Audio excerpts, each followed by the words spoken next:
A look today on Locked On Dolphins on the departed snaps from 2022 and how well equipped the Dolphins are to replace those snaps with a better player. You are Locked On Dolphins, your daily Miami Dolphins podcast, part of the Locked On Podcast Network, your team every day.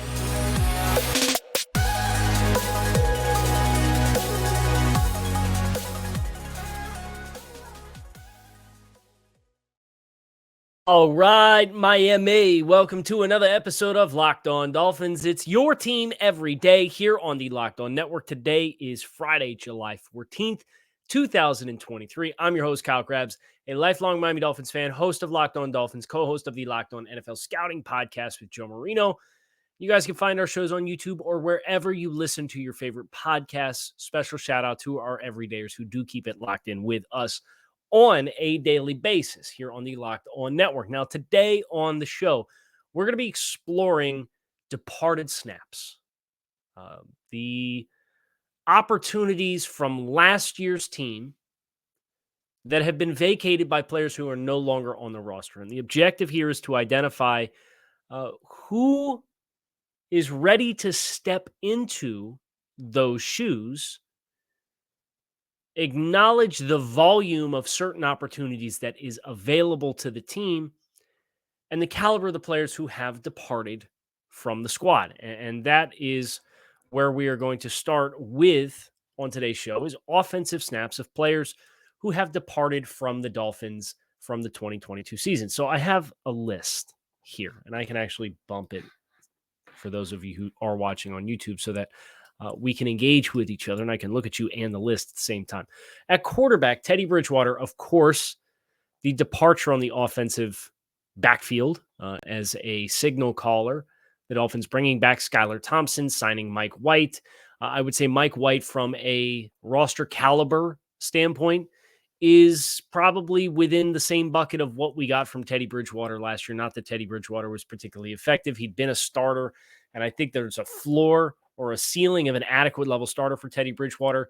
But the caliber play that the Dolphins got last year was that of a quality depth player, a definitive backup quarterback that can, catch lightning in a bottle, but is going to definitively not offer you the same appeal of a skill set that's tailored for this offense into a Tagovailoa. I think Mike White falls in the same bucket. So I think you have, from a quality of player perspective, the same kind of player. Hopefully you have a more engaged player. You have a player who, if he does get the opportunity to go on the field, is going to be able to stay on the field. I think that was the biggest issue for Teddy Bridgewater. It was 141 snaps. In the grand scheme of departures for the Dolphins offense, Teddy Bridgewater is like a bottom five. If you were to list all the players with meaningful snaps, Teddy's near the bottom of the list. At running back, you had Chase Edmonds, 186 snaps. Now, there's a addition of Jeff Wilson, who, of course, you traded this player out midseason with the trade deadline, with the trade to Denver for Bradley Chubb and trading for Jeff Wilson from San Francisco. Chase Edmonds, I thought, was a player when the Dolphins signed him who could be adequate depth for sure. He did not play to that standard. He was one of the least efficient running backs in the NFL as far as maximizing his opportunities per carry. Struggled with catching the ball out of the backfield, which was supposed to be a strength for him. So I think Jeff Wilson is an upgrade over Chase Edmonds for sure. Now, things get dicey when you get to tight end and offensive line, but perhaps the biggest loss from a volume of plays perspective that the Dolphins are incurring on the offensive side of the ball is Trent Sherfield, wide receiver. 611 snaps offensively with an additional 183 snaps on special teams. He played almost 800 snaps for the Dolphins last year, Trent Sherfield. I think he's a quality depth player. He's a bottom of your wide receiver room. Now, he kind of got fast-tracked into that role of being the third wide receiver because he was familiar with the system, right? Came from San Francisco. 611 snaps, there's an upgrade opportunity there. And then the special team snaps, there's other contenders, and we'll talk about that a little later in the show. The tight end room is interesting because it's the only position on the offensive side of the ball where I think the Dolphins lost anything that was more than a quality depth player. And Mike Gesicki is an adequate level starting tight end. 478 offensive snaps now. Now, case in point, from a departures perspective, there were 3 players on the offense who played more snaps than Mike Gesicki did last year. Trent Sherfield, 6'11", Brandon Shell, 7'62", and Greg Little, 5'28". It's kind of eye-opening to stop and think that Greg Little played more snaps than Mike Gesicki by 50. I'm not a math guy, but I can do that math. 528 minus 428. 50 on the nose. But your tight end room in total, you flushed the system. You departed with Ethan Carter, who's a replacement level player. Now, he played in week 1, and that was it, and was predominantly a special teams player. Played 1 snap offensively. Hunter Long played 93 snaps for you. It was an incomplete evaluation. And you had Mike Gesicki as an adequate level starter, 478 snaps. So in total, the tight end room vacated about 570 snaps, all offensively.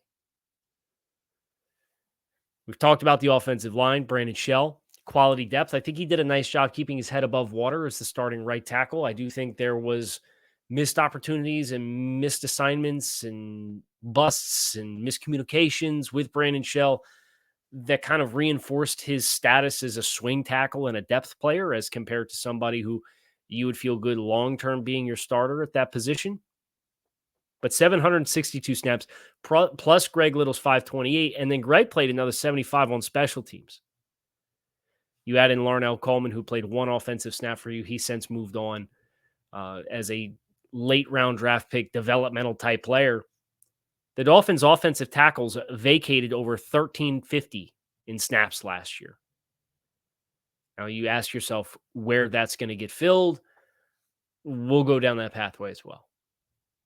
But over 1,350 snaps for offensive tackles to lose a quality depth piece, a replacement level player, and a practice squad caliber player.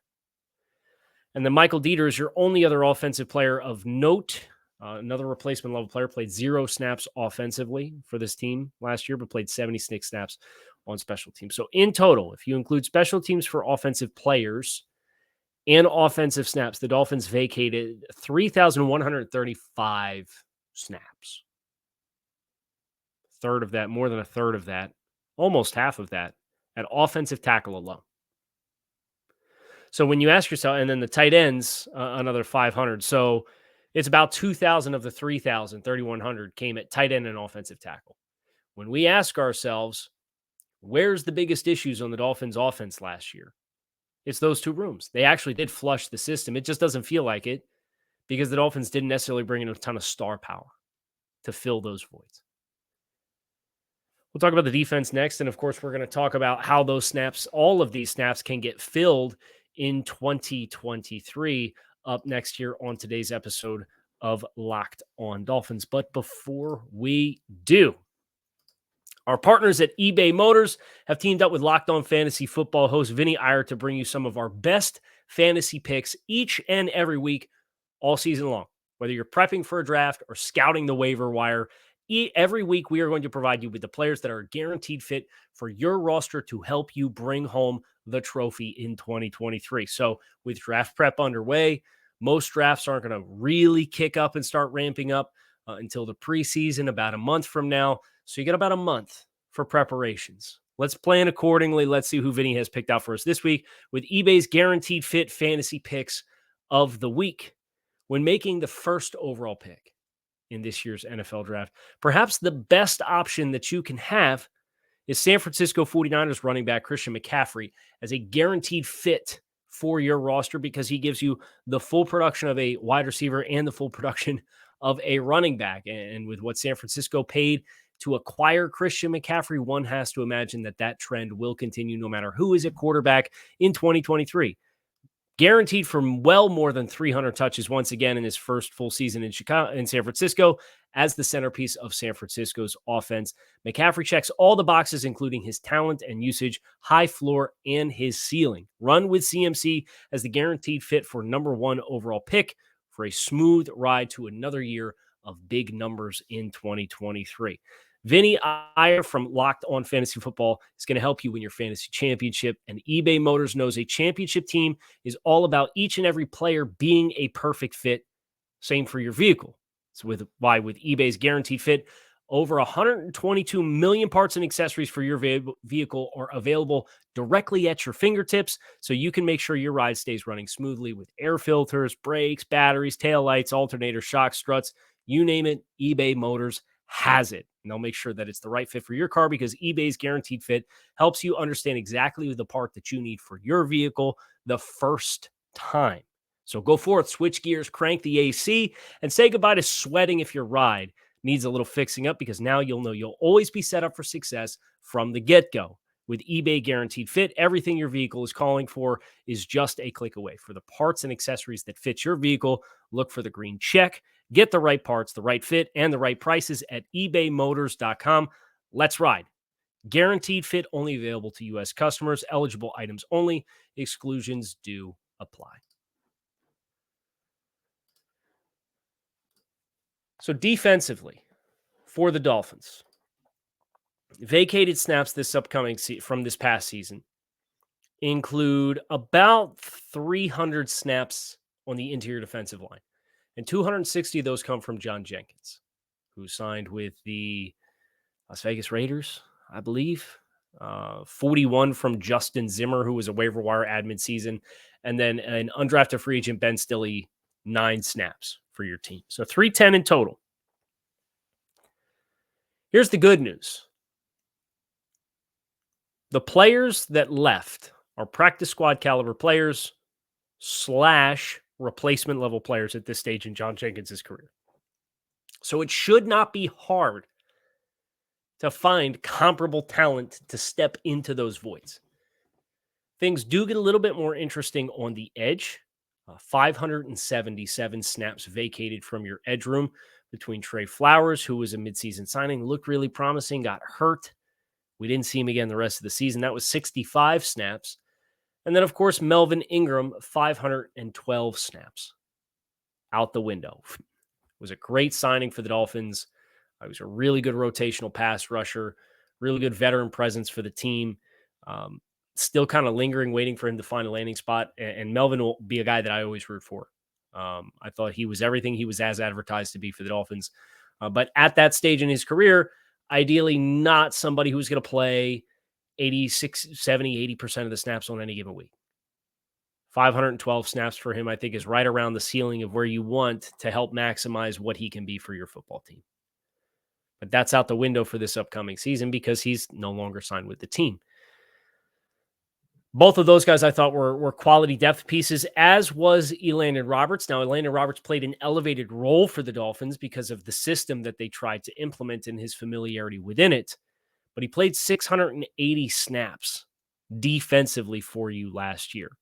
That's the highest number lost on defense. And when you factor in his special team snaps, this is the most snaps vacated by any player that left the Dolphins this offseason. Now, I have not been shy about my opinions of Roberts being an upgradable piece of your starting lineup. Now, there's skill specificity here, but 122 snaps on special teams, 680 snaps on defense. The team obviously made a move at linebacker. I think they upgraded the position. It's going to be a very different kind of scheme with different responsibilities. But 802 snaps is a high watermark for voided players. Now, there's a number of different personnel groups that I think that you can get there with. We'll talk about that down the line as well. Sam Eguavoen, over 300 snaps played total, only 34 on defense. I thought he showed up a number of times in the low red zone in their short yardage defenses, and teams exploited him with play action. A lot of busts trying to fill the run with late developing routes that kind of bit Miami in the red zone. So I don't think they're necessarily going to miss Eguavoen from a defensive standpoint, but 281 snaps on special teams as a player who kind of had to cut his teeth that way is certainly a role that is a meaningful one. It is the most vacated special team snaps for any player the Dolphins lost this offseason. So the linebacker room, you have the player you lost the most total snaps from, and you have the player you lost the most special team snaps from.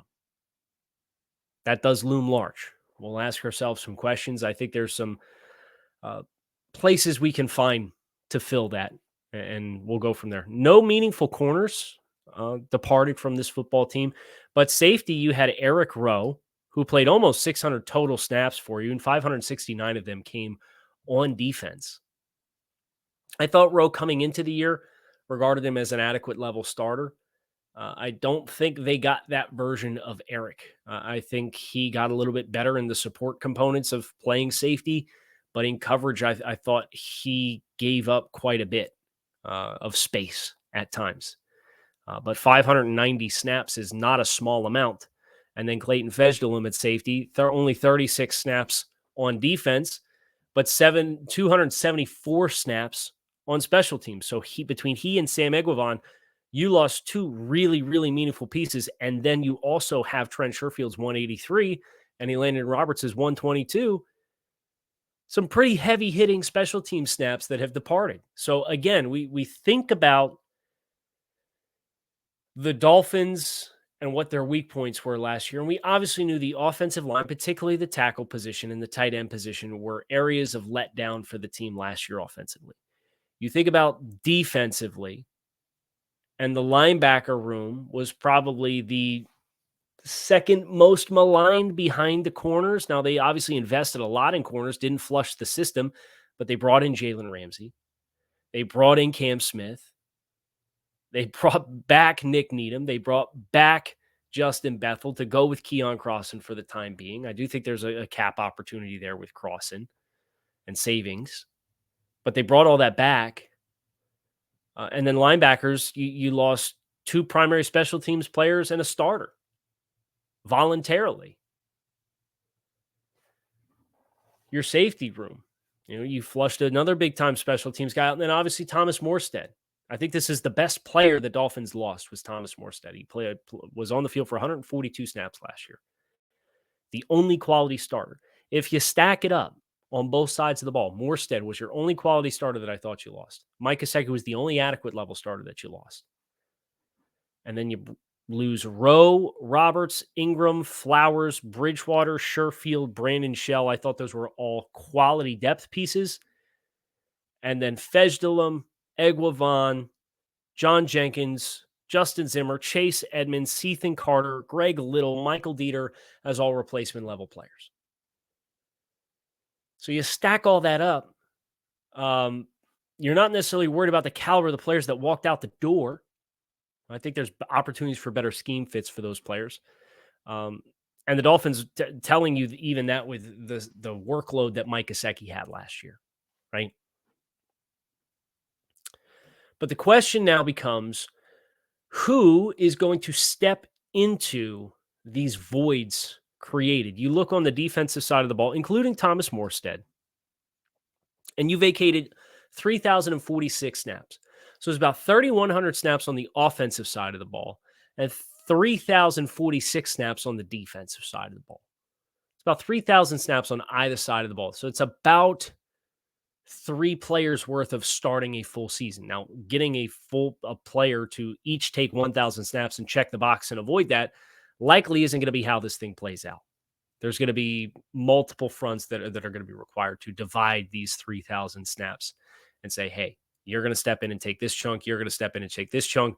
But the hope and the objective and what we're looking to uncover is who are the players that can take these snaps and be better than what the Dolphins let out the door. That is next here on this episode of Locked On. Got to tell you about our friends over at Bird Dogs, the most comfortable shorts I have put on my body personally. And what I love about Bird Dogs is they prescribe to the ideology that you got to look good to play good. These things look good.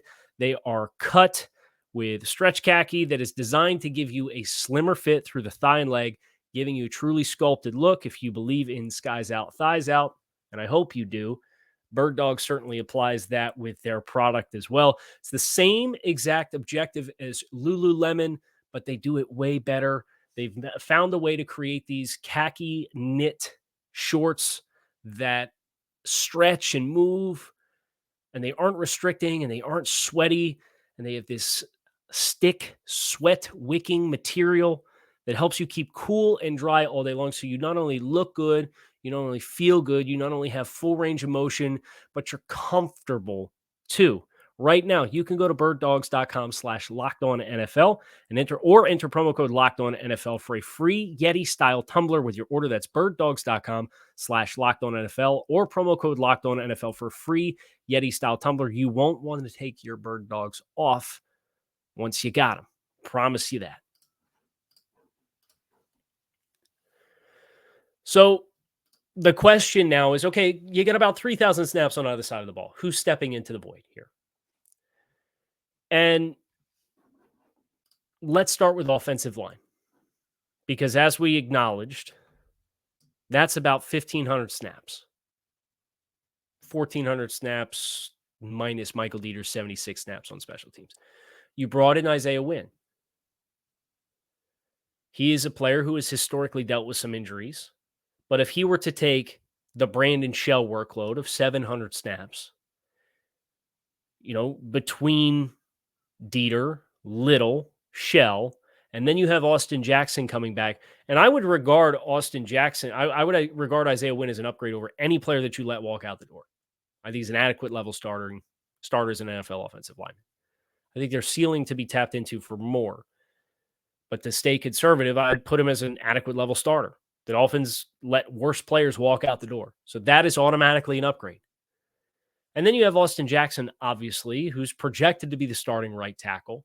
And while I would put him into the replacement level bucket based off of the information that we have right now, I am at least willing to acknowledge there's upside here.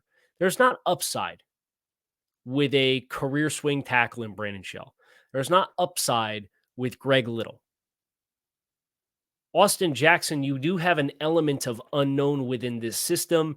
A lot of offensive linemen, when they get into the league, it does take them until year 3 or year 4. It is one of the more slower developing positions, in spite of what players like Quentin Nelson and Tristan Wirfs and Penei Sewell and Rashawn Slater would have you believe. The vast majority of offensive linemen in the NFL, it takes until year 3 or year 4 to take that first big step towards being a more effective player. I'm not saying Austin Jackson is going to do it. I would say right now he's a replacement level player. But at least there's an appealing element of potential there as well. And that even goes beyond that to acknowledge Cedric Ogbuehi, who I would put probably in the same range and bucket as a Brandon Shell. If I had to stack him, I would probably say Shell's the best, Ogbuehi's the second, and Greg Little's the third. So you have these 1,400 snaps, and you have definitively one player who's ready to take some of these snaps, who I think is definitively better. You have a player with upside, who's a young player, who has the potential to surpass anything that you had. And then I think your floor with Cedric Ogbuehi as the third option is better than what your floor was with your second player who took over 500 snaps last year. Okay, so I'm not guaranteeing that it's going to be resolved, but I like the makeup of the DNA of this group better than last year's group. I think there's a higher ceiling and a higher floor. Now, how much better it is, there's obviously a chemistry component that's worked in here as well. The tight end room, you have about 570 snaps. Well, I would imagine some of these go to Durham Smythe. I would imagine some of these go to Alec Ingle. I would imagine some of these go to Eric Sauber. If you can divide and conquer, let's just round up and call it 600 snaps across 3 or 4 guys, and they're all players, I think, who are quality depth type options. I think Ingold's a quality starter at fullback, but then you've got Durham Smythe, who's, I still think, a quality depth tight end. I think ideally for a lot of teams, he'd be a tight end too. This offense is a little unique, so I'm understanding of why he's going to be the de facto guy, because he's a multi-tool guy, even though he's the jack of all trades, maybe a master of none. Eric Saubert has been a quality depth option, and he's replacing Hunter Long as an incomplete evaluation. Is he taking some of the Mike Gesicki reps? Probably, because the wide receivers are going to have to split the Trent Sherfield workload, which is almost 800 snaps. So if Sauber takes 300 snaps, Smythe takes another 100 snaps, and Alec Ingold takes 75 snaps, I think you're getting better players between Ingold and at least a better fit of player than Mike Gesicki for this offense. I think that departure is the most dramatic improvement of having a player in that spot who definitively can execute the things that don't tip your hand on when 88's on the field, they're going to pass 80% of the time because that's what the Dolphins did last year. That's the upsell there. Is there less receiving upside? Sure. But I do think Eric Saubert has a vertical seam stretching ability to his game as a pass catcher. He was more of a receiver coming out of Drake than he was a blocker. Now, Trent Sherfield, we're hoping Tua Tagovailoa takes the 141 snaps that Teddy Bridgewater vacated. We're assuming Jeff Wilson is taking the 186 from Chase Edmonds, which is an upgrade from a replacement level player with the level of play that you got to a quality depth player. We'll see if Dalvin Cook has anything to say about that. And then the 800 snaps from Trent Sherfield. You think about Eric Ezukama as a young player. You think about Braxton Berrios as a true slot in passing situations when you need to win one-on-ones. You think about Robbie Chosen as a vertical playing receiver that would allow Waddle or Hill to play some of the more middle-of-the-field type routes and still have vertical stretch and spacing. Sherfield really appealed because of what he could do as a blocker. So if you're going to look for that kind of player, I know I haven't mentioned Tanner Connor. I haven't mentioned Elijah Higgins. Can some of that go to tight ends who are these hybrid types that are receiving threats and not just a true inline player? If so, great. I think Ezukama is probably the most NFL body type to step into the Sherfield role. Can he take some of it? Can you divide some of it between Tanner Connor and Elijah Higgins? I haven't mentioned Tyler Kroft at all. I think the depth, the overwhelming depth of the tight end room with quality depth options, I think takes a lot of this workload. And then in your true passing situations, you'll see a more dynamic separator in Braxton Berrios or a more dynamic vertical plane receiver in Robbie Chosen. Take those snaps as well. So I think you could probably go that third across those 600 snaps. And Braxton Berrios, of course, will play special teams as a return guy as well. So that'll take some of the special teams reps. Defensively, we get about 300 snaps on the interior. You're going to have to sign somebody to take these snaps. There is not a player on the roster in my mind who is ready to go to take 300 snaps defensively for you in the defensive interior, particularly in the A-gap. That's okay. That's fine. You lost replacement level players. Go find a replacement level player. And if you find somebody better than that, great. Then you upgraded those 300 snaps.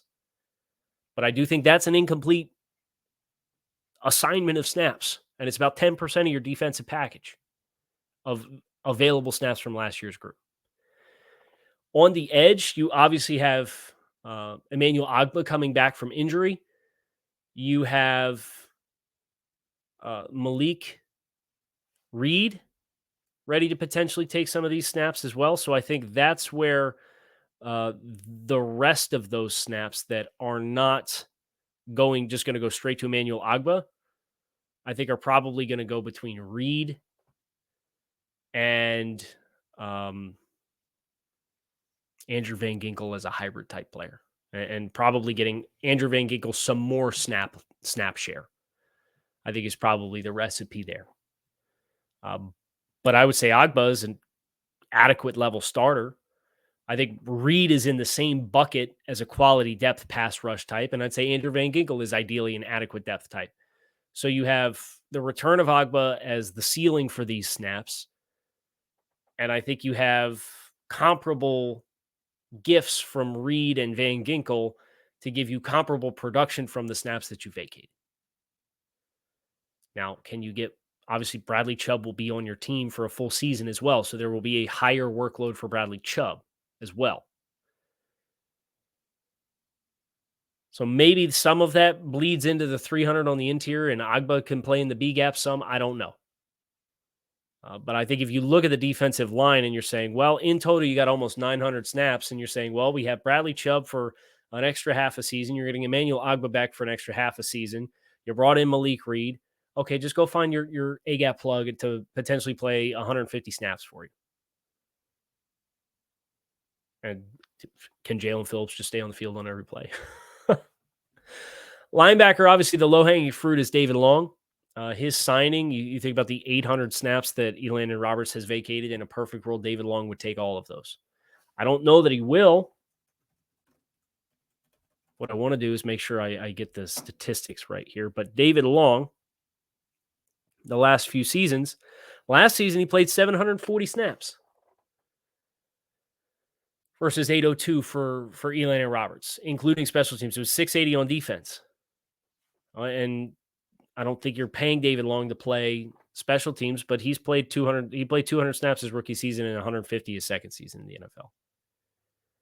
So if you needed him in some capacity there, you could do it. I'd prefer to get more of the safeties involved to do that. And the tight ends, your depth at tight end, take advantage of that. Get those guys on the field for special teams. But that's quality depth to quality starter. That's a pretty huge jump of an improvement. And then Eguavon with those 281 snaps on special teams. Again, you got all this DB depth.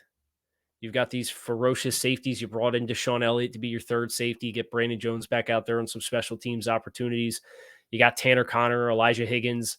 Like, I think those guys, Alec Ingold, Eric Ezukama, I think those guys can fill quite a bit. Duke Riley being brought back, I think, is huge for the special teams unit for kick coverages.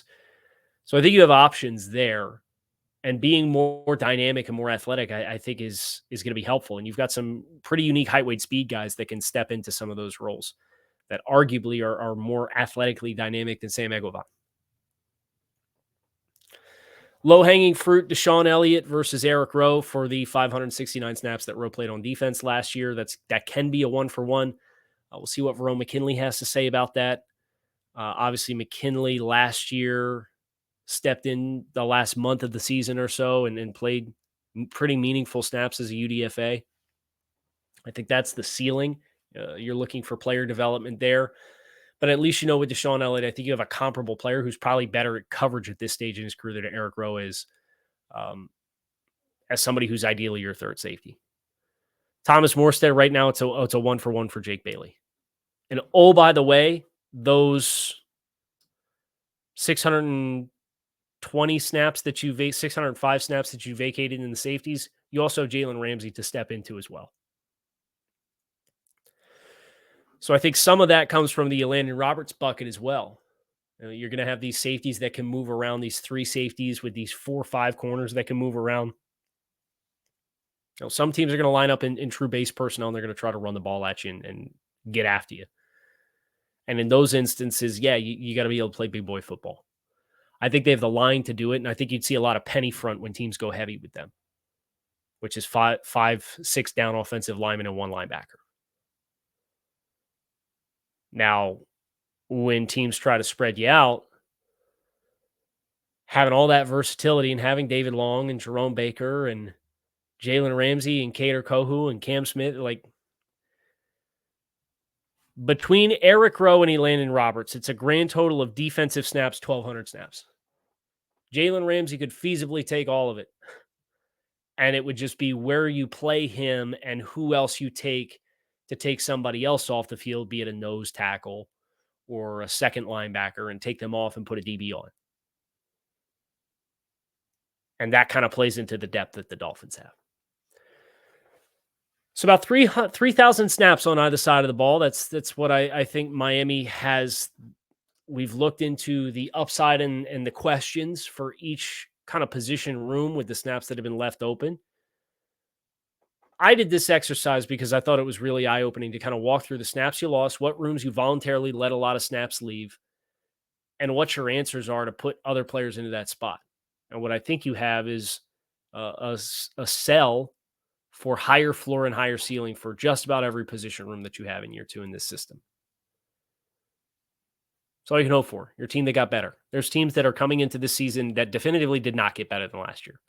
The Dolphins got better. They got better from a coaching perspective. They got deeper from a personnel perspective. I think their biggest question on both sides of the ball, they are more talented at than last year as well. I'll take it. Hope you guys will take more Locked On Dolphins in your life. It's your team every day here on the Locked On Network. I appreciate you guys for checking out the show. Make it a great rest of your day. Make it a great weekend. I will be back again to talk to you all on Monday. Fins up. Peace.